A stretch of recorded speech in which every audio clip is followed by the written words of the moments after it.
Hello friends. इस video में हम लोग सीए फाउंडेशन का redemption of preference share chapter revise करेंगे स्टडी मैट के क्वेश्चन से। और इसके लिए हमको पहले रिडेम्पशन से रिलेटेड जर्नल एंट्रीज समझनी चाहिए। तो ये accounting entries of redemption of preference shares है दोस्तों।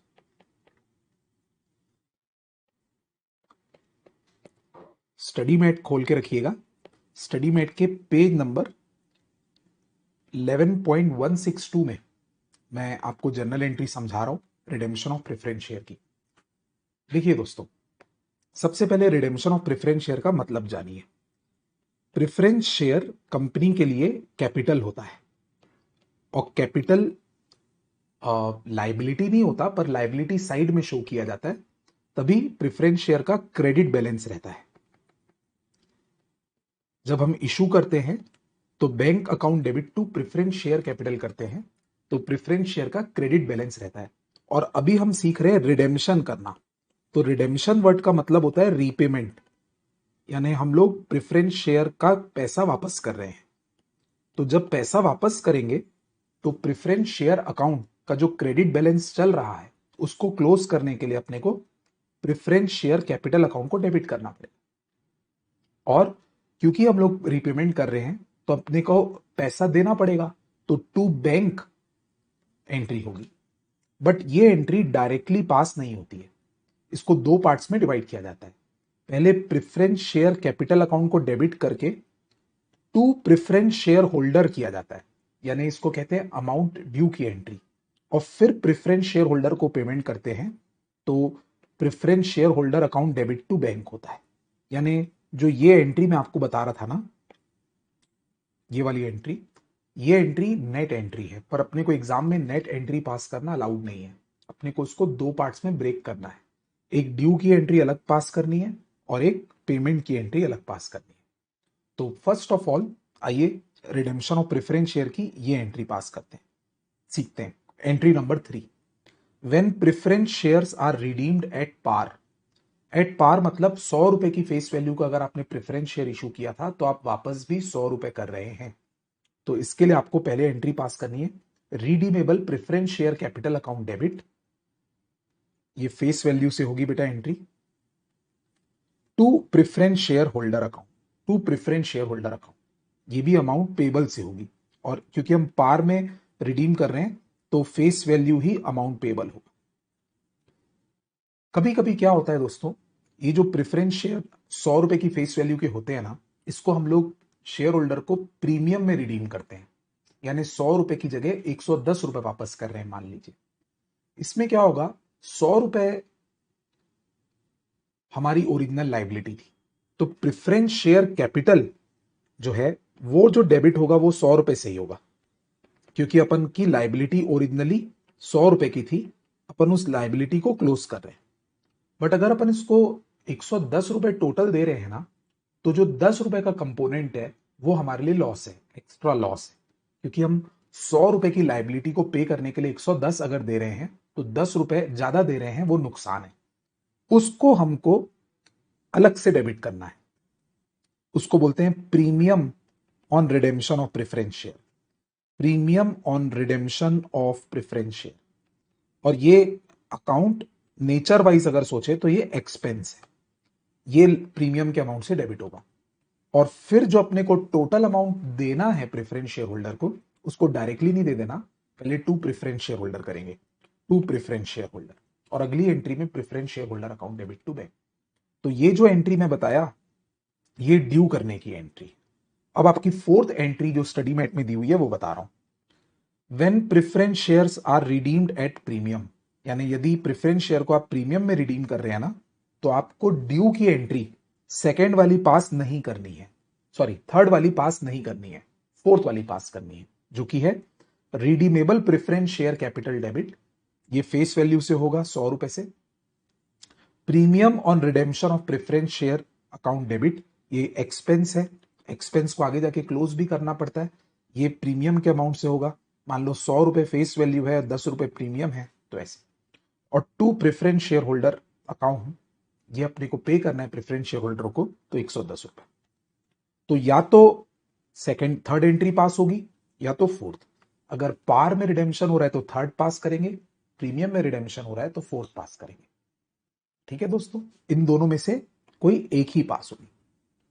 बट इसके बाद जो मैं फिफ्थ एंट्री बता रहा हूं वो है पेमेंट की एंट्री, जो कि मैंने आपको यहां ओरली समझाई थी। Preference share holder account debit to bank, ये दोनों ही सूरत में पास होगी एंट्री। इसको बोलते हैं when payment is made to preference share holder. तो एंट्री होगी preference share holder account debit to bank. अब अगर आप थर्ड वाले केस की बात करें तो ये एंट्री 100 रुपए से होगी, और अगर आप फोर्थ वाले केस की बात करें तो ये एंट्री 110 रुपए से होगी। जितना अमाउंट पेबल है, जितना आपने यहां पे टू प्रेफरेंस शेयर होल्डर जितने से किया है ना, बस उतने ही अमाउंट से ये एंट्री पास होगी, राइट। और अभी अभी मैं आपको बताया था कि जब हम लोग प्रीमियम में रिडीम करते हैं तो हम लोग को ये वाला एक्सपेंस अकाउंट खोलना पड़ता है, premium on redemption of preference share. तो इस एक्सपेंस को क्लोज करने की भी एंट्री पास करनी पड़ेगी। तो इसको कहते हैं sixth entry, adjustment of premium on redemption. इसको, इस लॉस को हम लोग पीएल अकाउंट से नॉर्मली राइट ऑफ करते हैं।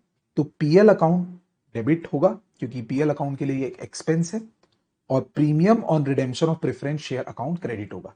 ये अकाउंट को जो अपन ने खोला था यहां पर खोला था बेटा, ये तो ये यहां पे आके, सॉरी, ये यहां पे खोला था, ये यहां पे आके क्लोज हो रहा है, ये यहां पे आके क्लोज हो रहा है, और इस लॉस को पीएल अकाउंट बियर कर रहा है।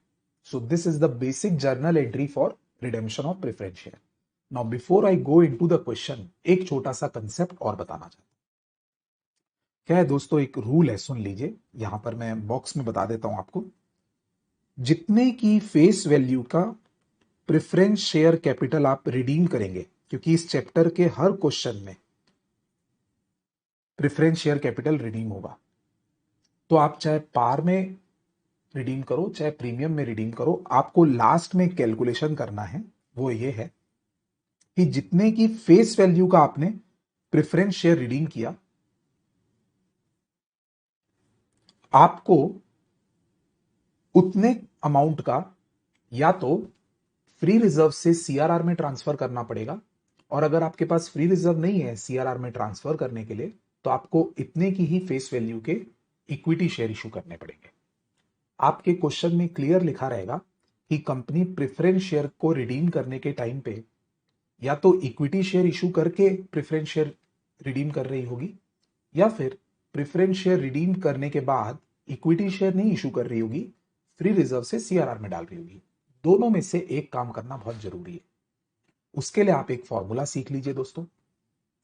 Face value of preference share capital redeem, ये हर क्वेश्चन में आपको नोटिस करना है कितना होगा, और कंपनी फ्री रिजर्व से सीआरआर में कितना ट्रांसफर कर रही है वो आपको चेक करना है।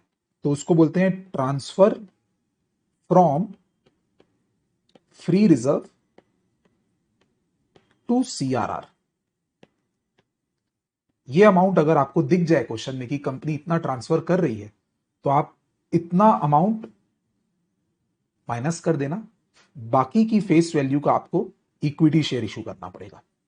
Face value of equity share to be issued, इस बात का ध्यान रखना। अगर आपके क्वेश्चन में ये लैंग्वेज रहे कि कंपनी ने प्रेफरेंस शेयर तो रिडीम कर दिया और उसके लिए सफिशिएंट इक्विटी शेयर इशू किए, तो आप समझ जाइएगा कि ये कंपनी फ्री रिजर्व से सीआरआर में कुछ नहीं ट्रांसफर करने वाली। तो उसका मतलब क्या होगा कि जितने की फेस वैल्यू के प्रेफरेंस शेयर रिडीम होंगे, उतने की पूरी फेस वैल्यू के कंपनी इक्विटी शेयर इशू करेगी। आइए दोस्तों क्वेश्चंस बनाते हैं स्टडी मैट के। और जब इक्विटी शेयर इशू होंगे तो इक्विटी शेयर की बेसिक एंट्री होगी, कोई स्टेप बाय स्टेप एंट्री नहीं पास होगी, पूरा का पूरा एप्लीकेशन बनी एक साथ आ जाएगा। तो अगर आप इक्विटी शेयर को पार में इशू करोगे, इक्विटी शेयर को, तो bank account debit to equity share capital account होना चाहिए, ये शेयर कैपिटल नहीं, इक्विटी शेयर कैपिटल। और अगर आप इक्विटी शेयर को प्रीमियम में इशू करोगे तो बैंक अकाउंट डेबिट होगा फेस वैल्यू से, मान लो 10 की फेस वैल्यू का 12 में इशू हुआ, तो बैंक अकाउंट डेबिट होगा इशू प्राइस से, टू इक्विटी शेयर कैपिटल 10 से, ये इक्विटी शेयर कैपिटल होगा, और टू एसपीए 2 रुपए से। तो अभी तक के वीडियो में हम लोगों ने प्रेफरेंस शेयर के रिडेम्पशन की 3 एंट्री सीखी, एक ड्यू की एंट्री, एक पेमेंट की एंट्री और एक प्रीमियम को राइट ऑफ करने की एंट्री। उसके बाद हमने सीखा कि अगर कंपनी प्रेफरेंस शेयर रिडीम करती है तो साथ में या तो इक्विटी शेयर इशू करेगी या तो कंपनी अपने फ्री रिजर्व से सीआरआर में ट्रांसफर करेगी। अभी हम लोग ये समझ रहे हैं कि फ्री रिजर्व से सीआरआर में मान लीजिए ट्रांसफर नहीं करेगी तो फिर इक्विटी शेयर इशू करेगी, और इक्विटी शेयर इशू करने की क्या एंट्री होती है वो हमने देखा, एट पार और एट प्रीमियम। अब आइए क्वेश्चन 1 पढ़ते हैं। Hinduja company limited had 5000 quantity है दोस्तों, ये 8% redeemable preference shares of 100 rupees each. ये 8% का आपको कुछ नहीं करना है इस चैप्टर में। 8% इस प्रेफरेंस शेयर पर डिविडेंड रेट है और हमको डिविडेंड की अकाउंटिंग नहीं करनी है। परंतु प्रेफरेंस शेयर का जब अकाउंट खोला जाता है ना, तो उस अकाउंट के नाम में हमको 8% वर्ड साथ में यूज करना है। तभी भी जब भी हम लोग ये प्रेफरेंस शेयर कैपिटल अकाउंट को क्लोज करेंगे ना, तो ये 8% के साथ लिखेंगे, मतलब 8% इस प्रेफरेंस शेयर का नाम है। तो बस इसको for the name sec use करना पड़ेगा शो पीस के रूप में। Hinduja company limited had 5000 preference share of ₹100 each which is fully paid up. Hindi translation ये हुआ कि कंपनी के पास 5000 प्रेफरेंस शेयर ऑलरेडी इशूड है जो ₹100 की फेस वैल्यू के हैं और वो फुल्ली पेड अप भी है। एक बात बता देता हूं, रिडीम करने की प्री कंडीशन है कि प्रेफरेंस शेयर फुल्ली पेड होना चाहिए। जो प्रेफरेंस शेयर फुल्ली पेड नहीं होता वो रिडेम्पशन के लिए एलिजिबल ही नहीं है। तो ये लाइन बहुत काम की है कि वो फुल्ली पेड है। The company decided to redeem these preference shares at par, यानी कंपनी ₹100 की फेस वैल्यू पे ₹100 ही पे करेगी, कोई प्रीमियम में रिडीम नहीं करने वाली। और आगे लाइन लिखी हुई है, बहुत काम की लाइन है, by issue of sufficient number of equity shares of ₹10 each fully paid up at par. ये हिंट हो गया कि कंपनी प्रेफरेंस शेयर को रिडीम करने के लिए इक्विटी शेयर को इशू करेगी और इक्विटी शेयर को भी एट पार इशू करेगी, जिसका उल्टा मतलब यह है कि कोई फ्री रिजर्व से सीआरआर में ट्रांसफर करने का सीन नहीं है। You are required to pass necessary journal entries including cash transaction in the books of company. देखो बेटा, मेरे स्टाइल के अनुसार पहले हम लोग रिडेम्पशन ऑफ प्रेफरेंस शेयर की एंट्री के बारे में सोचेंगे, फिर इक्विटी शेयर की इशू की एंट्री के बारे में सोचेंगे। क्यों? क्योंकि हमको इक्विटी शेयर कितने का इशू करना है ये बाद में पता चलेगा जब हम लोग रिडेम्पशन की एंट्री पास कर लें और फिर देख लें वर्किंग नोट बना के कि सीआरआर में ट्रांसफर कितना हो रहा है। उसके बाद डिसाइड होता है कि इक्विटी शेयर कितने का इशू करना है। तो sequence of entries does not matter much. तो पहले प्रेफरेंस शेयर के रिडेम्पशन की एंट्री सोचते हैं। तो दोस्तों, प्रेफरेंस शेयर इस क्वेश्चन में एट पार रिडीम हो रहा है, प्रीमियम में नहीं। आपको क्या करना है, एक ड्यू की एंट्री सोचनी है, एक रिडेम्पशन एक पेमेंट की एंट्री सोचनी है, और प्रीमियम तो है ही नहीं तो राइट ऑफ करने की एंट्री नहीं होगी। तो 2 एंट्री पास होगी प्रेफरेंस शेयर के रिडेम्पशन की, एक ड्यू और एक पेमेंट। आइए स्टडी मेट की ये वाली एंट्री देखते हैं। शुरू की पहली एंट्री को रहने दीजिए, वो इक्विटी शेयर की इशू की है। तो फर्स्ट एंट्री मैं इसको कर रहा हूं, 8% redeemable preference share capital debit, यानी preference share capital account close हो गया। और मैंने आपको बताया था 8% जरूर लिखना, क्योंकि अकाउंट इसी नाम से खुला हुआ होगा। ये हमेशा बेटा फेस वैल्यू से डेबिट होगा। तो आप देख सकते हैं 5000 प्रेफरेंस शेयर थे ₹100 वाले, तो अमाउंट रहेगा 5000 इंटू 100, 5 लाख। ये 5000 इंटू 100 करके आया, और कोई प्रीमियम का तो झंझट है नहीं, तो इतना अमाउंट पेबल बनेगा। तो 2 प्रेफरेंस शेयर होल्डर करेंगे इसके बाद, 2 प्रेफरेंस शेयर होल्डर 5 लाख। और अगली एंट्री पेमेंट की होगी, पेमेंट में preference share holder account debit to bank कर देंगे सेम अमाउंट से। ये सेकेंड एंट्री। ये एंट्री हो गई सर प्रीमियम प्रेफरेंस शेयर के रिडेम्पशन की। अब एक वर्किंग नोट बनाना चाहिए, जो मैं अभी 2 मिनट पहले प्रोफॉर्मा बताया था कि face value of preference share capital redeem ये कितना है, 5 लाख है। और क्या कंपनी ने फ्री रिजर्व से सीआरआर में ट्रांसफर किया? द आंसर इज नो, कुछ नहीं किया। तो इसीलिए कितने की फेस वैल्यू का इक्विटी शेयर इशू करना पड़ेगा? पूरे 5 लाख का फेस वैल्यू का इक्विटी शेयर इशू करना पड़ेगा, 5 लाख रुपए का। और इसकी एक ही एंट्री पास होगी, क्योंकि इशू की सीधा कंबाइंड एंट्री पास करनी है, कोई एप्लीकेशन अलॉटमेंट और कॉल मनी नहीं है। तो bank account debit to equity share capital 5 lakh 5 lakh, that's it. This is our first question. Let us move to second question. C limited had 10,000 quantity, ये quantity है, 10% redeemable preference share of ₹100 each, fully paid up. Fully paid up आपको बताया था, redeem होने के लिए fully paid होना जरूरी है। The company decided to redeem this preference share at par, again at par ही है, प्रीमियम का झंझट नहीं है, by issue of sufficient number of equity share of ₹10 each. तो इसमें भी कंपनी प्रेफरेंस शेयर को रिडीम करने के लिए इक्विटी शेयर इशू करने वाली है, यानी फ्री रिजर्व से सीआरआर यूज नहीं करने वाली। बट नया पॉइंट क्या है कि वो जो ₹10 के इक्विटी शेयर इशू होंगे वो ₹2 प्रीमियम में इशू होंगे, यानी इशू प्राइस रहेगा ₹12। तो इसका कहां इंपैक्ट आएगा वो मैं आपको बता दूंगा, टेंशन मत लो। You are required to pass necessary journal entries including cash transaction in the books of company. दोस्तों मैंने आपको भी थोड़ी देर पहले बताया था ना, पहले हम लोगों को प्रेफरेंस शेयर के रिडेम्पशन की एंट्री सोचनी है, इक्विटी शेयर की इशू की एंट्री बाद में सोचनी है, बीच में वर्किंग नोट भी बनाना होता है क्योंकि। तो आप खुद से सोचिए कि प्रेफरेंस शेयर के रिडेम्पशन की क्या एंट्री करनी चाहिए बेटा। प्रेफरेंस शेयर पार में रिडीम हो रहा है तो इसका मतलब सिर्फ दो ही एंट्री से काम हो जाएगा, एक ड्यू की एंट्री और एक पेमेंट की एंट्री। ड्यू की एंट्री क्या होगी, 10% redeemable preference share capital account debit, जो कि होगी 10,000 इंटू 100, 10 लाख से, to preference share holder 10 lakh. और फिर पेमेंट की एंट्री होगी preference share holder account debit to bank. उसके बाद अपन वर्किंग नोट बनाएंगे कि अपने को इक्विटी शेयर कितने के इशू करने हैं, फिर उसकी एंट्री के बारे में सोचेंगे। तो पहले मैं आपको प्रेफरेंस शेयर के रिडेम्पशन की एंट्री दिखाता हूं। ये नीचे एंट्री है बेटा, सेकंड नंबर जो इनकी सेकंड है अपन उसको 1 कर देते हैं। 10% redeemable preference share capital account debit 10 lakh, to preference share holder 10 lakh, फिर preference share holder account debit to bank 10 lakh. अब मेरे स्टाइल में यहाँ पे वर्किंग नोट बनना चाहिए। वर्किंग नोट क्या कि face value of preference share capital redeemed, कितने की फेस वैल्यू का प्रेफरेंस शेयर कैपिटल रिडीम हुआ, आंसर है 10 लाख। पर आप बताइए क्या कुछ फ्री रिजर्व से सीआरआर में ट्रांसफर हुआ, नहीं। तो transfer from free reserve to CRR ये है नील, इसीलिए face value of equity share capital to be issued, face value of equity share capital to be issued ये 10 लाख आएगा, यानी इस कंपनी को 10 लाख की फेस वैल्यू के इक्विटी शेयर इशू करने पड़ेंगे। भले ही वो 10 की फेस वैल्यू का शेयर 12 में इशू करे, बट 10 लाख फेस वैल्यू के मिलने चाहिए। तो अब यहां पे कैलकुलेट होगा कि नंबर ऑफ इक्विटी शेयर्स कितने होंगे।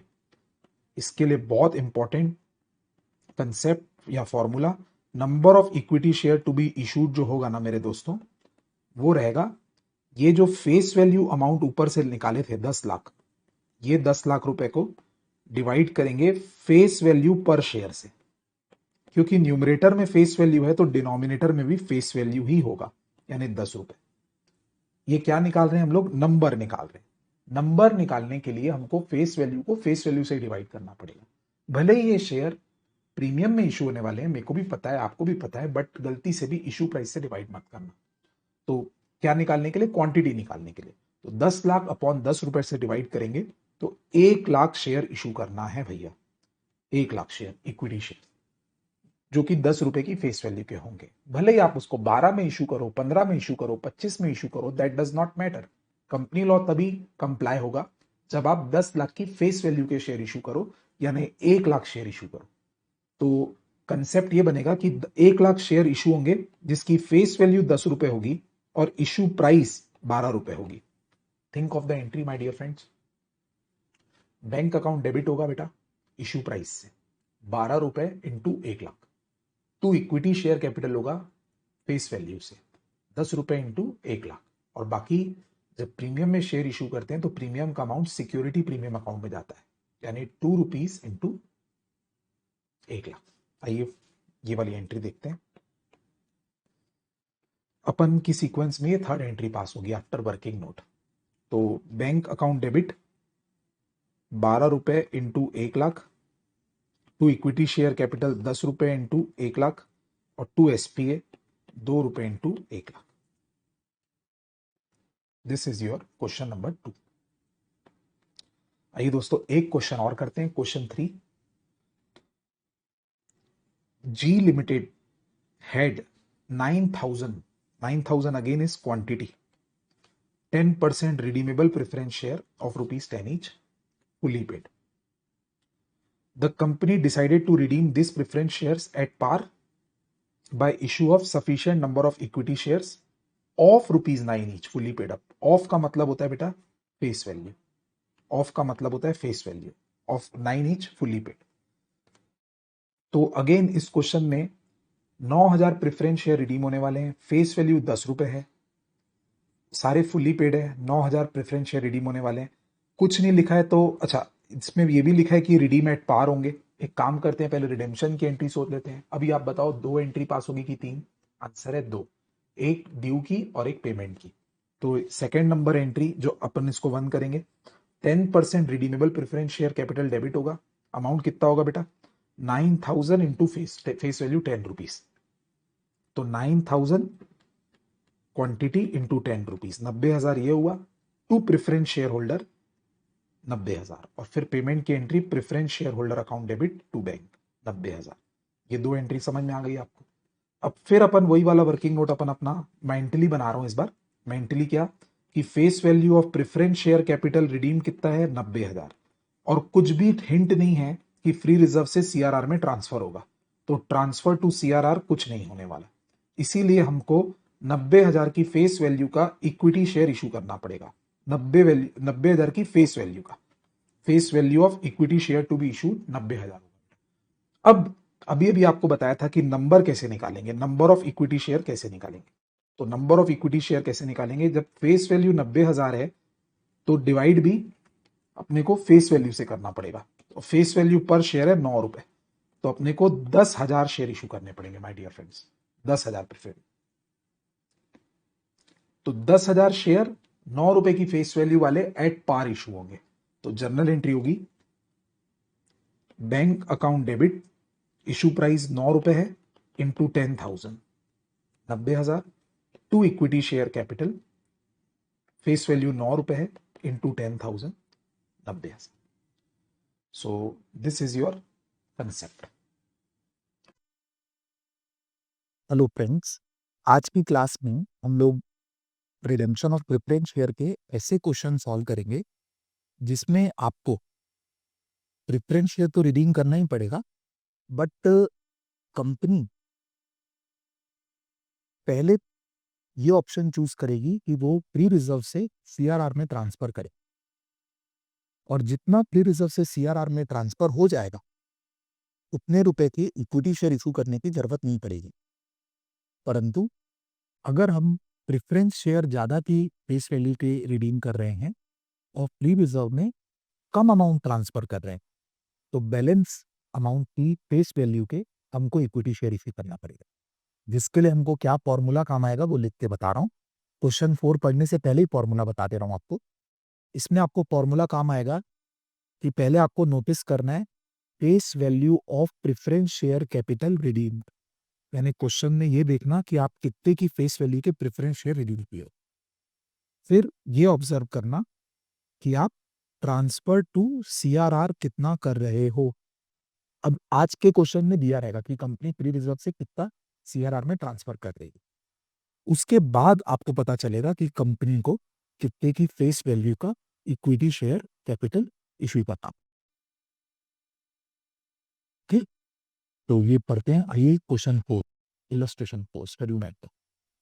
The board of director of company decided to issue minimum number of equity shares of rupees 9 face value है to redeem 5 lakh rupees preference share. यानी एक चीज हिंदी में समझ जाइए कि 5 लाख की फेस वैल्यू के प्रेफरेंस शेयर रिडीम होने वाले हैं, और कंपनी कह रही है कि हम इक्विटी शेयर जो है वो मिनिमम इशू करना चाहते हैं। यहाँ पे दिया नहीं हुआ है कितने की इक्विटी शेयर इशू करना चाहते हैं, ये दिया है कि हमको कम से कम इक्विटी शेयर इशू करना है। तो कम से कम का मतलब हमको निकालना पड़ेगा, स्टूडेंट को निकालना पड़ेगा कि कितने के इक्विटी शेयर इशू करें। तो अगर स्टूडेंट को निकालना पड़ेगा कि कितने के इक्विटी शेयर इशू करे, तो ये वाला फॉर्मूला काम आएगा जो मैंने स्क्रीन पे सेकेंड लाइन देखो, ये हिंट देगी बहुत बड़ी।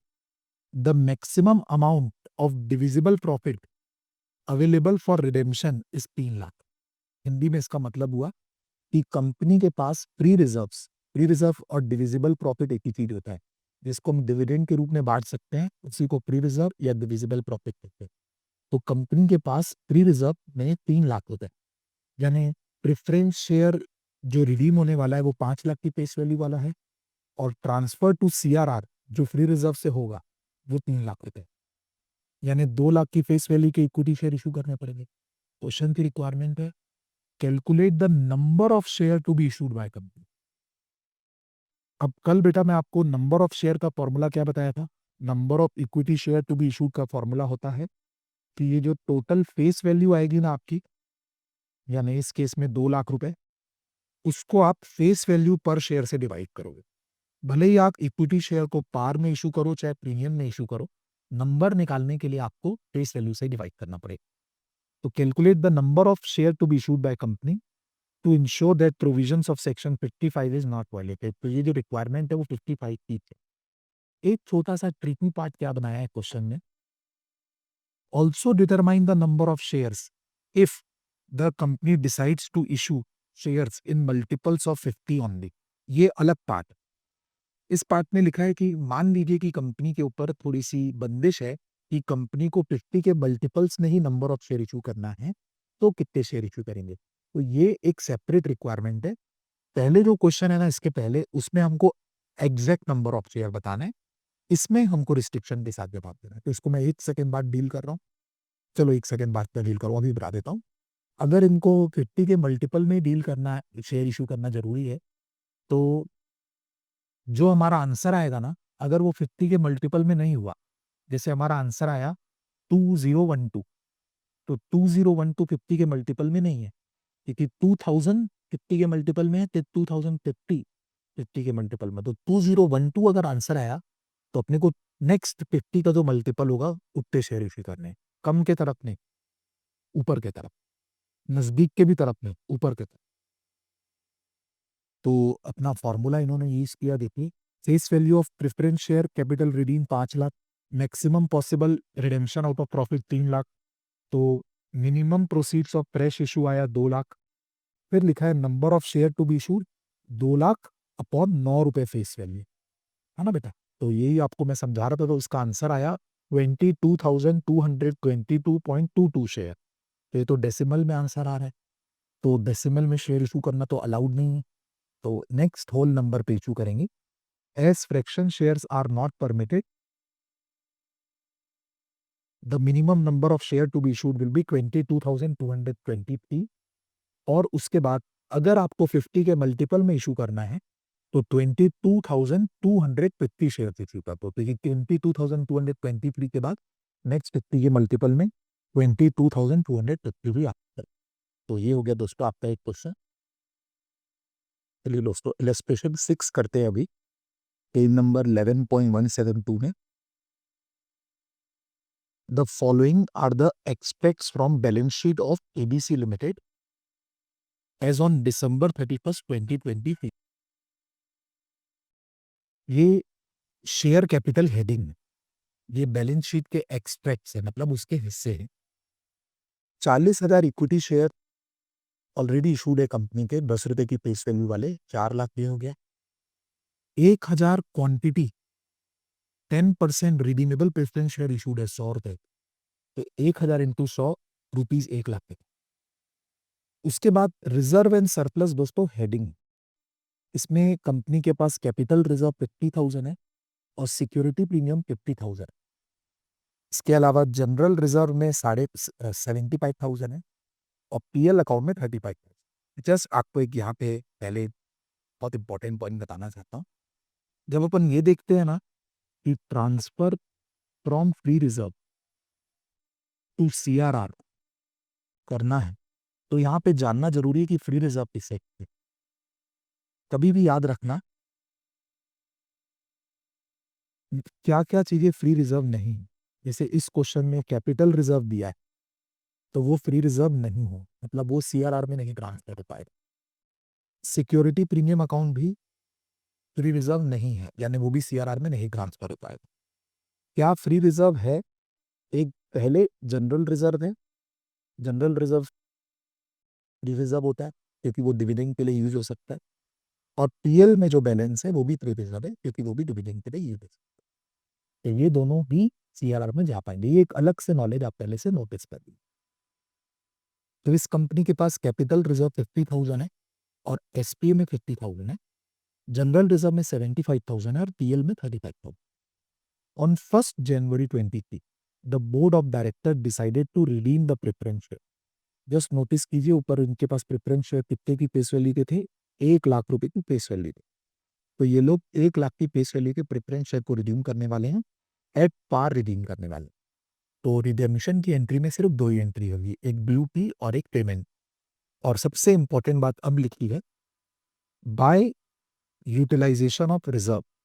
इसका मतलब ये है कि प्रेफरेंस शेयर के रिडेम्पशन के बाद जो जितनी की फेस वैल्यू के प्रेफरेंस शेयर ये लोग रिडीम करेंगे, उतने पूरे अमाउंट को लोग फ्री रिजर्व से निकाल के सीआरआर में डालें।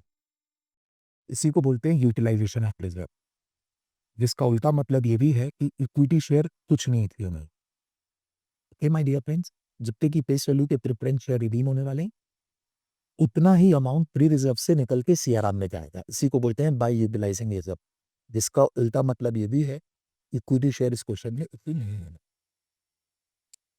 तो you are required to pass necessary journal entries including cash transaction, वो करेंगे। तो सीक्वेंस ये होगा क्वेश्चन बनाने का, पहले प्रेफरेंस शेयर के रिडेम्पशन की एंट्री पास कर लेंगे। तो पहली एंट्री ड्यू की 10% redeemable preference share capital debit face value से 1 lakh to preference share holder 1 lakh. इसके बाद पेमेंट की entry, preference share holder account debit to bank, वो भी 1 लाख। अब इसके बाद हमको वर्किंग नोट बनाना चाहिए। वर्किंग नोट ये रहेगा कि face value of preference share capital कितना रिडीम होने वाला है? 1 लाख। और कंपनी ने भी क्या ठान लिया कि पूरा फ्री रिजर्व से ट्रांसफर करेंगे, इक्विटी शेयर इशू नहीं करेंगे। तो इक्विटी शेयर कुछ भी इशू नहीं होने वाला, तो वो नील है। तो इसीलिए ट्रांसफर पूरा का पूरा सीआरआर में हमको करना है 1 लाख रुपए। और 1 लाख देने के लिए यूज किसको कर सकते हैं? अभी अभी मैं आपको बताया फ्री रिजर्व। फ्री रिजर्व कौन कौन होते हैं? जनरल रिजर्व और पीएल। इसमें भी एक सीक्वेंस है, पहले जनरल रिजर्व को यूज करना चाहिए और उसके बाद पीएल को यूज करना चाहिए, क्योंकि पीएल सबसे ज्यादा मल्टीपर्पस है और जो चीज मल्टीपर्पस होती है उसको आखिरी में यूज करना। तो इस क्वेश्चन में अगर आप देखेंगे तो कंपनी के पास जनरल रिजर्व में 75 हो, तो पहले इसका इस्तेमाल करें। पर ये सफिशिएंट नहीं होगा क्योंकि अपने को 1 लाख चाहिए, तो 75,000 इसको यूज करेंगे, बाकी बचेगा 25 होगा, तो हम वो पीएल से मांगेंगे। पीएल के पास 35 का बैलेंस है, तो 25 देने के लिए वो इनफ है। तो जर्नल एंट्री होगी, क्योंकि जनरल रिजर्व कम हो जाएगा इसीलिए जनरल रिजर्व को डेबिट करेंगे। General reserve debit 75, PL account debit 25 to capital redemption reserve CRR 1 lakh. और अब आप इमेजिन कर दीजिए कि अगर आपको इसके बाद बैलेंस शीट बनानी पड़ती इस कंपनी, तो आपकी रिजर्व एंड सरप्लस की क्या पोजीशन होती, बताइए। आंसर, आप कैपिटल रिजर्व को टच भी नहीं किए तो वो 50 का 50 रहता। एसपीए को आपने टच भी नहीं किया तो भी 50 का 50 रहता। जनरल रिजर्व बेचारा 75,000 था, वो पूरा यूज हो गया तो वो जीरो हो जाएगा। और पीएनएल अकाउंट 35,000 पुराना बैलेंस था, आपने 25,000 यूज कर लिया तो अब वो 10,000। ये रिजर्व एंड सरप्लस की डिवाइस पूरी कर करती। पूछा नहीं है, बस मैं आपको बता रहा। चलिए दोस्तों, नेक्स्ट क्वेश्चन करते हैं। Question number 7, I mean illustration 7। इस क्वेश्चन में कंपनी प्रेफरेंस शेयर रिडीम करेगी एट प्रीमियम। फर्स्ट टाइम हम लोग ये कंसेप्ट पढ़ने वाले हैं। और प्रेफरेंस शेयर को प्रीमियम में रिडीम करने के साथ साथ क्वेश्चन में दिया रहेगा कि कंपनी ने कितने का इक्विटी शेयर इश्यू किया, और साथ में दिया रहेगा कि कंपनी ने डिबेंचर भी इश्यू किया।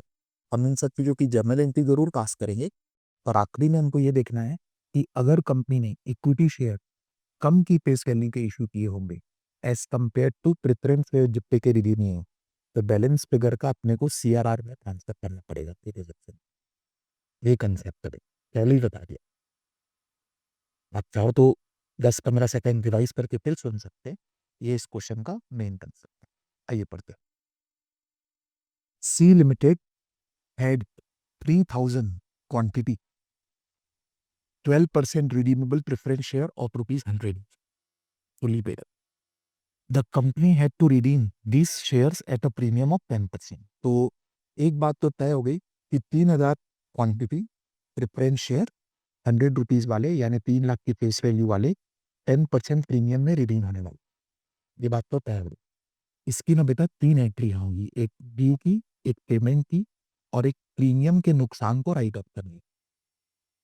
उसके अलावा लिखा है कंपनी ने सीधा नंबर बता दिया 25,000 इक्विटी शेयर इशू किए 10 रुपए वाले एट पार, तो हमको इसकी एंट्री पास करनी पड़ेगी। इसकी एक सिंगल एंट्री होगी, bank account debit to equity share capital 25,000 into 10, और कंपनी ने 1,000 डिबेंचर इशू किए 14% वाले 100 रुपए ईच, इशू प्राइस भी 100 रुपए मानेंगे, तो ये डिबेंचर भी इशू की एंट्री पास करनी पड़ेगी।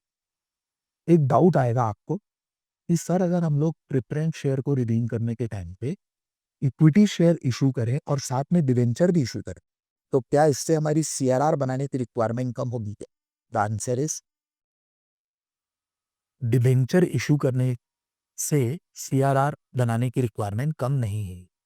हाँ, इक्विटी शेयर इशू करने से सीआरआर बनाने की रिक्वायरमेंट कम जरूर है, डिवेंचर इशू करने से सीआरआर की रिक्वायरमेंट कम नहीं है। तो आगे क्या लिखा है क्वेश्चन में, the issue was fully subscribe, यानी इक्विटी शेयर और प्रेफरेंस शेयर, इक्विटी शेयर और डिबेंचर इशू करने में सारा पैसा कंपनी को मिल गया। अब एक लाइन लिखिए, कंपनी हैज सफिशिएंट प्रॉफिट्स। ये हिंट है आपके लिए कि आप प्रीमियम ऑन रिडेम्पशन को राइट ऑफ करने के लिए कंपनी के पास इनफ प्रॉफिट है, चिंता मत करो, ऐसा नहीं है कि लॉस में है कंपनी, और साथ साथ ट्रांसफर टू सीआरआर करने के लिए भी कंपनी के पास इनफ प्रॉफिट।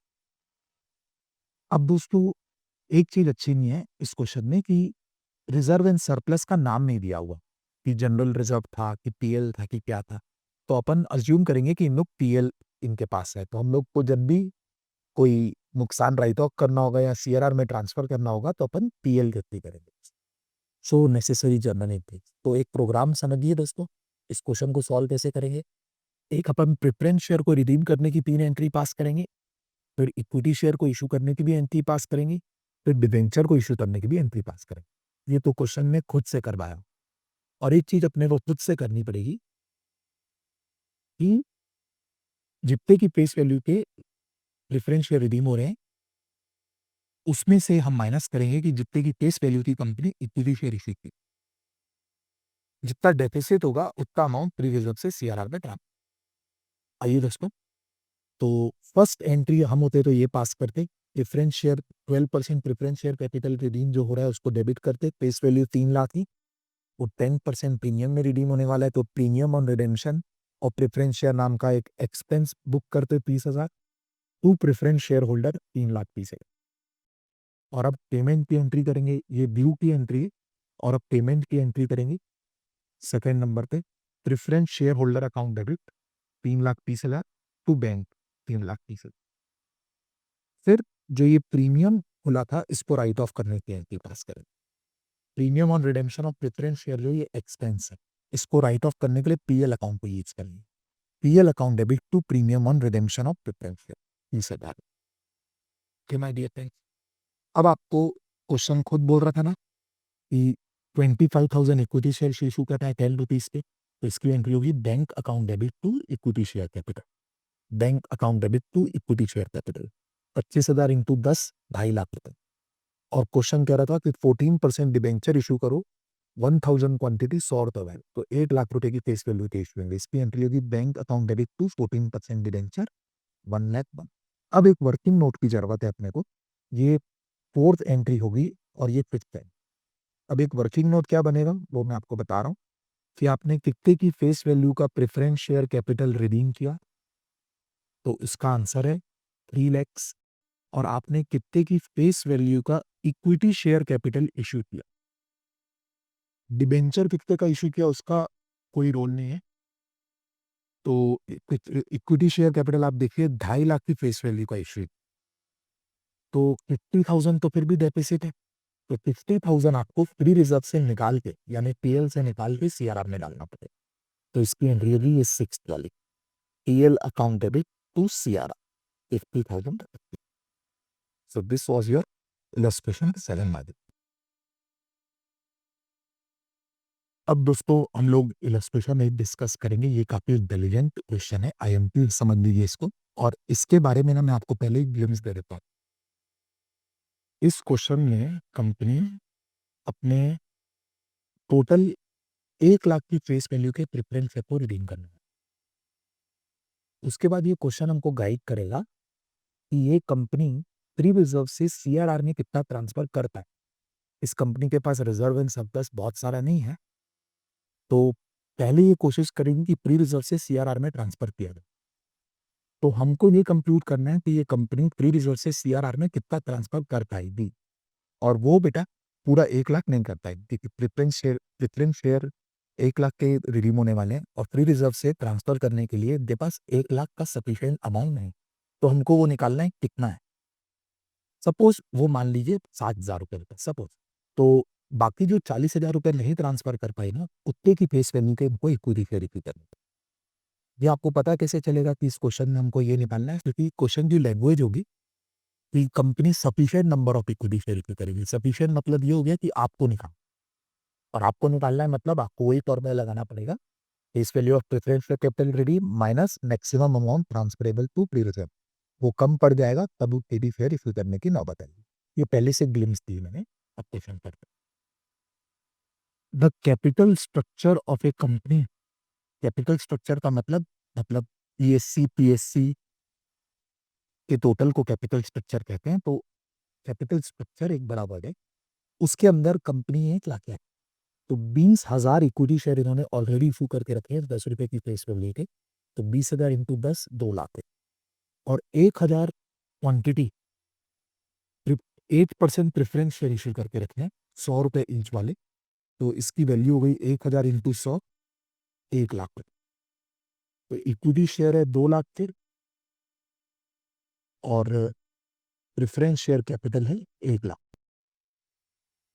अब इनके रिजर्व एंड सरप्लस का पोजीशन बता रहा है, इसको थोड़ा ध्यान से पढ़ना, क्योंकि हमको इसी को देखना है कि ये सीआरआर में जाने पे लायक है। Undistributed reserve and surplus stood as, तो यहाँ लिखते जा रहा हूँ। हाँ, जनरल रिजर्व इनके पास है 80,000 का, ओके सर। पीएल अकाउंट में इनके पास बैलेंस है 20,000 का, okay sir. Investment allowance reserve out of which 5,000 not free for distribution as dividend is equal to 10,000। तो इसको थोड़ा समझा रहा हूँ। एक रिजर्व इनके पास इन्वेस्टमेंट अलाउंस रिजर्व, जिसमें इनके पास 10,000 रुपए टोटल है, और उसमें कह रहा है कि 5,000 फ्री नहीं है। तो 5,000 फ्री नहीं है ना, तो उसको छोड़ो, 5,000 फ्री नहीं है ना, तो लिख दे रहा हूं 5,000 फ्री नहीं है, तो बाकी फ्री कितना है, बाकी 5,000 फ्री, राइट। उसके बाद लिखा है एसपीए 2,000। एसपीए 2,000 है, ये तो नेवर कभी फ्री नहीं होता, तो इसको तो अपन सीआरआर में डालने का सोच भी नहीं सकते। और इन्वेस्टमेंट अलाउंस रिजर्व में जो 5,000 फ्री नहीं है, उसको सीआरआर में ही ट्रांसफर करेंगे, पर जो 5,000 फ्री है वो हम लोग काउंट कर सकते हैं कि वो यही हो। अब इसके अलावा बैंक बैलेंस दिया हुआ है, बैंक बैलेंस 98,000 है, ये अलग चीज है, ये रिजर्व एंड सरप्लस नहीं होता। अब आइए दोस्तों, आपकी फेवरेट लाइन चालू होगी इस चैप्टर के main concept. Preference share are to be redeemed at a premium of 10%। जैसे ये लोग बोलते हैं ना कि प्रेफरेंस शेयर 10% प्रीमियम में रिडीम होंगे, तो याद कीजिए ये प्रेफरेंस शेयर इनके पास 1,00,000 की फेस वैल्यू था, ये 10% प्रीमियम में रिडीम होगा, मतलब 2 जर्नल एंट्री होंगी, सिर्फ प्रिडेंशन, एक डी की, एक पेमेंट, और एक प्रीमियम को राइट ऑफ करनी है। और एक इंपॉर्टेंट बात, प्रीमियम में राइट ऑफ, प्रीमियम को अगर राइट ऑफ करना है तो इनमें से कोई ना कोई बैलेंस आपका खर्च हो जाएगा। तो प्रीमियम को राइट ऑफ करने के लिए हमारी स्टडी में हमेशा पहले पीएल को यूज करती है। तो आप अग्री कीजिए कि जब आप ये प्रेफरेंस शेयर को रिडीम करने की एंट्री पास करोगे, तो जो तीसरी एंट्री होगी प्रीमियम को राइट ऑफ करनी होती, और इस कंपनी का प्रीमियम का खर्चा कितना होगा, 1,00,000 का 10%, 10,000। तो ये पीएल का 20,000 जो बैलेंस है वो यूज हो जाएगा। तो इसके बाद तो पीएल का बैलेंस थोड़ा और कम हो जाएगा अवेलेबल। ये सब मैं क्वेश्चन बनाते बनाते भी बताऊंगा आपके। आगे लिखा है preference share are to be redeem at a premium of 10% and for the purpose of redemption the director are empowered to make fresh issue of equity share at par. तो कंपनी के डायरेक्टर इक्विटी शेयर इशू करेंगे, par में करेंगे, but after utilising the undistributed reserve and surplus. इसका मतलब equity share कितने के issue होंगे ये नहीं दिया, ये दिया है कि रिजर्व एंड सरप्लस पहले ही इसका दिया। मैंने सीआरआर में आपसे जितना बंद पड़े उतना ट्रांसफर, जितने का कम पड़ जाएगा उतने रुपए के लिए इक्विटी टेरिफी कर। अब आगे एक लाइन लिखी है subject to condition that a sum of 20,000 shall be retained in general reserve and it should not be utilised. तो जनरल रिजर्व ने थोड़ा अपने बारे में बता दिया कि जनरल रिजर्व कह रहा है कि मैं 20,000 का बैलेंस लेके बैठा और मेरे में से सॉरी मेरे पास 80,000 का बैलेंस जरूर है, बट मुझ में से 20,000 रुपए को यूज मत करना क्योंकि वो बचा के रखना जरूरी है। तो अगर 20,000 बचा के रखना जरूरी है ना तो स्टेटमेंट बता देते हैं, तो बाकी 60,000 को तो अपन यूज कर सकते हैं। ये आपको ध्यान रखना। अब हम लोग जब इस क्वेश्चन को सॉल्व करेंगे ना कुछ को, तो स्टेप बाय स्टेप बता रहा हूँ। पहले आप बिना कोई टेंशन के प्रेफरेंस शेयर के रिडेम्पशन की 3 एंट्री पास। तो मेरे साथ आइए, प्रेफरेंस शेयर के रिडेम्पशन की 3 एंट्रियां बता रहा हूँ आपको। ये है बेटा अपनी पहली entry, 8% redeemable preference share capital debit face value के साथ। तो 1 लाख की फेस वैल्यू है तो वो डेबिट कर दी। फिर प्रीमियम ऑन रिडेम्पशन का एक्सपेंस बुक कर दीजिए 10,000 रुपीज, और न्यू कर रहे हो तो टू प्रेफरेंस शेयर होल्डर 1,10,000। इसके बाद आप पेमेंट की एंट्री सोचिए। तो preference share holder account debit to bank, ये 1,10,000 रुपए। ये 2 एंट्री तो आपको एकदम क्लियर हो गई अभी। और अब जो आपने यहाँ पे प्रीमियम का खर्चा बुक किया हो 10,000, इसको राइट ऑफ करना। इसके अगेंस्ट राइट ऑफ करोगे, आपको पीएल के अगेंस्ट भी राइट ऑफ करना, याद रखना, स्टडी में की अप्रोच है। तो third point, PL account debit to premium on redemption. ये जब आप एंट्री पास किया ना तो आपको तुरंत आपके माइंड में एक क्लिक होनी चाहिए कि मेरे पास जो क्वेश्चन के अनुसार 20,000 का पीएल का बैलेंस था उसमें से मैंने 10,000 यूज कर दिए। अब बेचारा पीएल भी सिर्फ 10,000 रुपए का ही अवेलेबल है हमारे इस एंट्री को पास करने की वजह से। Same idea. तो ये कैलकुलेशन हो गया प्रेफरेंस शेयर को रिडीम करना। ठीक है बेटा, अब हम लोग को ये सोचना है कि कंपनी प्री रिजर्व में से सीआरआर में कितना ट्रांसफर कर पाएगी। उससे हमको पता चलेगा कि हमको इक्विटी शेयर कितने इश्यू करने पड़े। तो जब वो कैलकुलेट होगा तभी इक्विटी शेयर को इशू करने की एंट्री पास करेंगे और फिर प्री रिजर्व में ट्रांसफर करने के लिए प्री रिजर्व को सीआरआर में ट्रांसफर करने के लिए जनरल एंट्री पास करेंगे। यानी ये एंट्री पास करने के बाद हमको अभी वर्किंग नोट बनाना कि हम कितना प्री रिजर्व से सीआरआर में ट्रांसफर कर पा रहे हैं और हमको कितना इक्विटी शेयर इशू करना। इसके लिए क्या करना पड़ेगा, पहले लिखेंगे face value of preference share capital redeemed.